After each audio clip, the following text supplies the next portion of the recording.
बालेन सरकारलाई देउवा दम्पतिले पठाए पत्र। हामी साउन 28 गते भित्र नेपाल फर्केर अनुसन्धानमा सघाउँछौं। हामीलाई नेपाल प्रवेश गर्न कठिनाई हुने अवस्था नबनाइयोस्।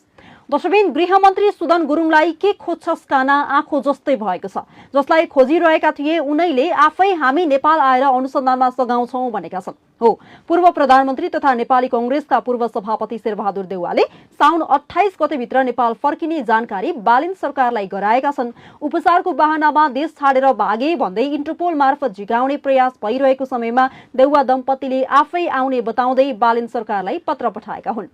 सम्पत्ति शुद्धिकरण अनुसन्धान विभागलाई जेठ 28 गते इमेल मार्फत पत्राचार गर्दै देउवा र उनकी पत्नी डाक्टर आर्जु राणाले 2 महिनाभित्र नेपाल फर्केर विभागको अनुसन्धानमा सदायस्तापूर्वक सहयोग गर्ने तत्पर रहेको प्रश्न पारेका छन्। विभागका महानिर्देशकलाई सम्बोधन गरेर पठाइएको 4 पेज लामो इमेलमा स्वास्थ्य उपचारका क्रममा रहेको अवस्थामा आफूहरूलाई देश छाडेर भागेको, अनुसन्धानमा उपस्थित नभएको भन्ने जस्ता भाष्य सृजना गरी पक्राउ पूर्जी जारी गर्ने तथा नेपाल प्रवेश गर्न कठिनाई हुने अवस्था नबनाइयोस् भनेर अनुरोध समेत गरिएको छ। इमेलमा देउवा दम्पतिले भनेका छन्, तथापि हामी दुवै निवेदकहरू सार्वजनिक उत्तरदायित्वको पदमा बसेको र देशको प्रधानमन्त्री र परराष्ट्र मन्त्री जस्तो जिम्मेवारी वहन गरिसकेको राजनीतिक व्यक्ति भएको हुनाले हाम्रो उद्देश्य कुनै प्राविधिक आधारमा हाम्रो विरुद्धको अनुसन्धानलाई रोकछेक प्रतिरोध गर्ने नभई कानून सम्मत खुला प्रमाणका आधारमा र पारदर्शिताका अनुसन्धानबाट हामी निर्दोष रहेको कुरा प्रमाणित गर्ने रहेको छ।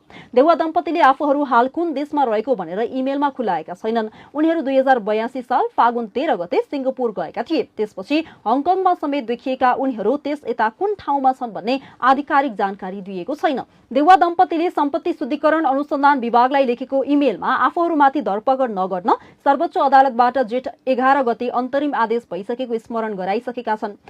देउवाले आफू विरुद्ध गत असोज महिनामा परेको उजुरीमा अनुसन्धान टोली गठन भई आफ्नो ध्वस्त भएको भवनमा बसी अनुसन्धान गरिसकेपछि 2082 साल फागुन 13 गते आफू नेपाल बाहिर जाने दिनसम्म पनि विभागबाट उपस्थित हुन कुनै पनि पत्र प्राप्त नभएको समेत बताएका छन्। उनले आफ्नो जलेको घरमा बसेका नातेदार रामबहादुर देउवालाई रितपूर्वक प्रवेश पूर्जी दिई घरको सबै तल्ला तथा जलेर शेष भएका धातु तथा कागजहरूको समेत निरीक्षण गरी कुनै बहुमूल्य वस्तु वा नगद जलेको समेत फेला नपरेको भने तलासी मुचुल्काले प्रमाणित गरेको बताएका छन्।